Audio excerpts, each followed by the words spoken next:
रूस यूक्रेन में जारी जंग के बीच आखिर क्यों नेटो यूक्रेन से कह रहा है कि वो अपनी जमीन रूस को दे दे?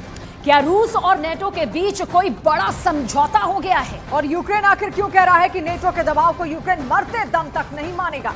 क्या अब ये मान लिया जाए कि अब नेटो रूस के सामने यूक्रेन का सरेंडर करा देगा?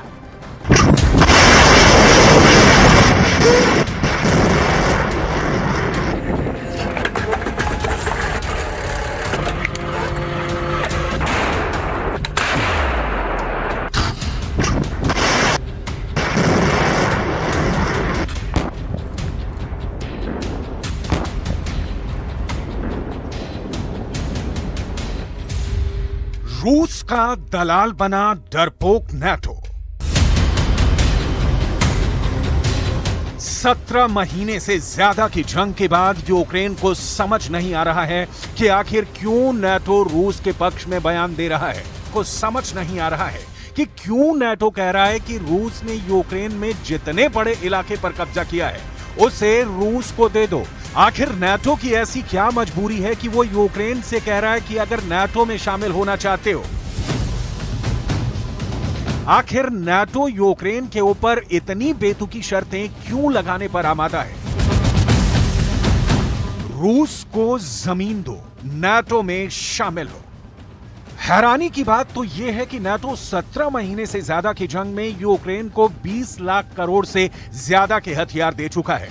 अब तक नेटो के 31 और पश्चिम के 50 देश मिलकर यूक्रेन को अरबों डॉलर के घातक हथियार और मिसाइलें दे चुके हैं। कुल मिलाकर 81 देश यूक्रेन को अब तक 600 तरह के डेडली वेपन दे चुके हैं। अब अचानक नेटो रूस के पक्ष में यूक्रेन पर दबाव क्यों डाल रहा है? ये खुद यूक्रेन के राष्ट्रपति ज़ेलेंस्की और उनके टॉप जनरल्स को समझ नहीं आ रहा। हम आपको नेटो के महासचिव जेन्स स्टोल्टेनबर्ग के निजी कार्यालय के डायरेक्टर स्टियान जेनसेन का बयान दिखाएंगे, जिसमें यूक्रेन पर जबरदस्त दबाव बनाते हुए साफ कह रहे हैं कि अगर नेटो में यूक्रेन शामिल होना चाहता है तो यूक्रेन को रूस के कब्जे में मौजूद सभी जमीन और इलाकों से अपना दबाव छोड़ना होगा, अपना दावा छोड़ना होगा। हार रहा यूक्रेन, नेटो ने मारा खंजर।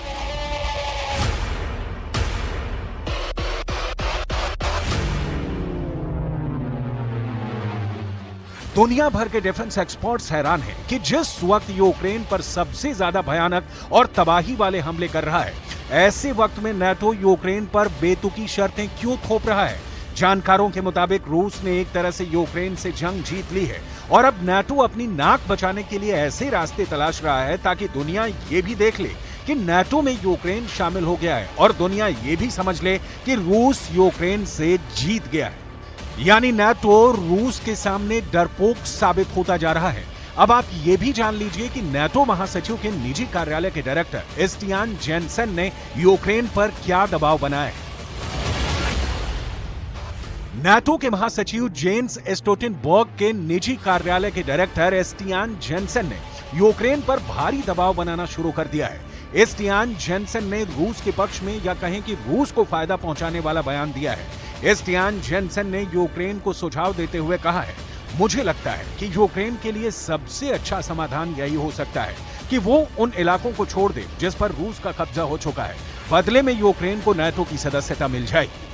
स्टियान जेनसेन ने यहां तक कह दिया कि ये यूक्रेन पर निर्भर होना चाहिए कि वो कब और किन शर्तों पर बातचीत करना चाहता है। स्टियान जेनसेन के बयान पर यूक्रेन भड़क गया है। यूक्रेन का दुश्मन बना नेटो। नेटो से जुड़े एक टॉप अधिकारी का इस तरह के बयान से सवाल उठते हैं, आखिर यूक्रेन की आड़ में नेटो क्या खेल कर रहा है? जानकारों के मुताबिक नेटो को अच्छी तरह से पता चल गया है कि रूस ने यूक्रेन के उन इलाकों पर अच्छी तरह से कब्जा कर लिया है जहां से रूस की सेना को खदेड़ना अब यूक्रेन के बस की बात नहीं रह गई है। हम आपको बताने जा रहे हैं कि क्यों नेटो से जुड़े अधिकारी यूक्रेन से कह रहे हैं कि रूस को अपनी जमीन दे दो। डिफेंस एक्सपर्ट्स का साफ दावा है कि रूस ने 17 महीने की जंग में यूक्रेन के बहुत बड़े इलाके पर कब्जा कर लिया है। पूर्वी यूक्रेन पर रूस का दावा है कि उसकी सेना ने 35% इलाके पर कब्जा कर लिया है, जबकि दक्षिणी यूक्रेन में रूस ने 20% इलाके पर कब्जा कर लिया है। क्राइमिया में रूस 2014 से ही कब्जा जमाए बैठा है। 17 महीने की जंग में पूर्वी यूक्रेन का किला कहे जाने वाले बखमूत पर यूक्रेन अभी तक दोबारा कब्जा नहीं कर पाया है। यहां तक रूस के कब्जे में मौजूद यूक्रेन की जमीन पर रूसी सेना ने ट्रिपल लेयर डिफेंस लाइन बना रखी है। यूक्रेनी सेना अभी तक रूस की फर्स्ट लाइन ऑफ डिफेंस को नहीं तोड़ पाई है और ना ही नाटो के घातक हथियार रूस की सेना को तबाह कर पाए हैं। रूस का दलाल बना डरपोक नाटो।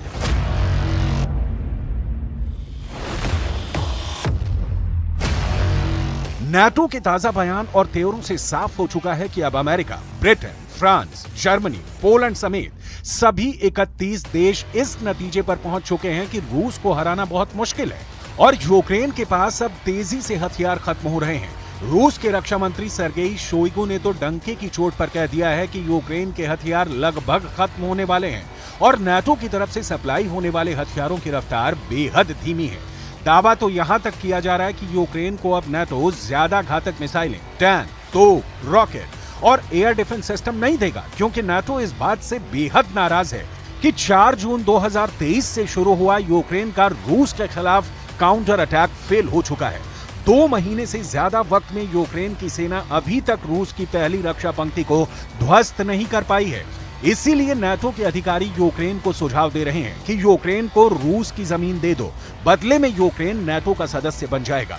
लेकिन यूक्रेन के राष्ट्रपति ज़ेलेंस्की के दफ्तर के प्रमुख माइखाइलो पोडोलियाक ने नाटो पर जबरदस्त गुस्सा दिखाया है। राष्ट्रपति ज़ेलेंस्की के शीर्ष सलाहकार माइखाइलो पोडोलियाक ने नाटो पर जमकर भड़ास निकाली है। पोडोलियाक ने ट्विटर पर लिखा, लगता है नाटो छत्रछाया में सिर्फ व्यापारिक क्षेत्र है। ये हास्यास्पद है। इसका मतलब है जानबूझकर यूक्रेन के लोकतंत्र की हार को चुनना है, एक वैश्विक अपराधी को प्रोत्साहित करना है, रूसी शासन को संरक्षित करना और अंतर्राष्ट्रीय कानून को नष्ट करना है, युद्ध को अगली पीढ़ियों तक पहुंचाना है।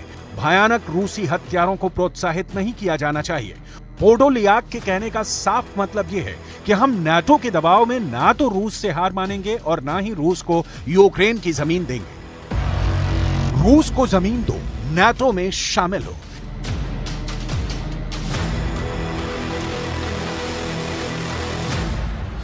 इधर नाटो यूक्रेन पर दबाव बना रहा है कि वो रूस को अपनी जमीन दे और नाटो में शामिल हो। उधर रूस ज़ेलेंस्की के यूक्रेन के चीथड़े उड़ा रहा है।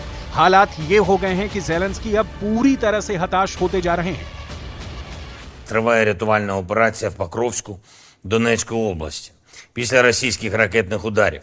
Ракети «Іскандер» проти звичайних житлових будинків. Всі наші служби працюють на місці.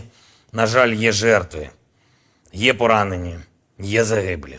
Мої співчуття рідним та близьким. रूस का दलाल बना डरपोक नाटो। इधर यूक्रेन के उत्तर पूर्व में मौजूद खार्किव में रूस ने भारी तबाही मचाई है। यहां पर रूस के 1 लाख सैनिक, 1200 टैंक, 555 तोप और 377 रॉकेट सिस्टम के साथ यूक्रेन को तिल तिल करके मार रहे हैं। यहां भी नाटो के हथियार नाकाम साबित हुए हैं। वहीं यूक्रेन के दक्षिण पश्चिम में स्थित यूक्रेन के ओडेसा में मौजूद सबसे बड़े बंदरगाह को रूस ने मिसाइल और ड्रोन हमलों से पूरी तरह से तबाह कर डाला है। यूक्रेन के मुताबिक रूस के हमलों से ओडेसा में 10 लाख टन अनाज बर्बाद हो चुका है। नाटो के 20 लाख करोड़ के हथियार रूस के हमलों के सामने फेल हो चुके हैं। नाटो के HIMARS rocket, Leopard 2 tank, Patriot missile system, Bradley बख्तरबंद वाहनों के चीथड़े रूसी सेना उड़ा चुकी है।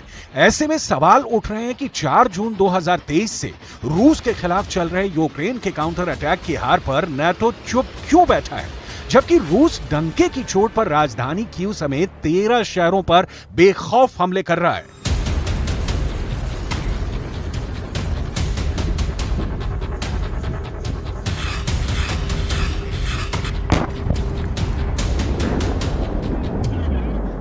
Сегодня ночью вооруженными силами Российской Федерации нанесен сосредоточенный удар высокоточным оружием большой дальности воздушного и морского базирования по ключевым предприятиям военной промышленности киевского режима.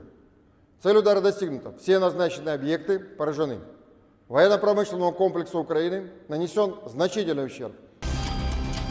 अब डिफेंस एक्सपर्ट भी साफ कहने लगे हैं कि यूक्रेन पर नाटो इसीलिए जमीन देने का दबाव बना रहा है कि अगर रूस ने पूरे यूक्रेन पर कब्जा कर लिया तो रूस फिर सीधे तौर पर नाटो के लिए खतरा बन जाएगा और रूस का अगला टारगेट पोलैंड होगा, जिस पर रूस अभी भी बड़े हमले की तैयारी कर रहा है। इसीलिए नाटो ने यूक्रेन को समझाने की कोशिश भी की कि पूरा यूक्रेन रूस के हाथों जाने से अच्छा है कि यूक्रेन 20 से 35% का नुकसान झेल ले और नाटो में शामिल हो जाए। इससे युद्ध रुक जाएगा और यूक्रेन को अपनी ताकत और फौज को मजबूत करने का वक्त मिल जाएगा।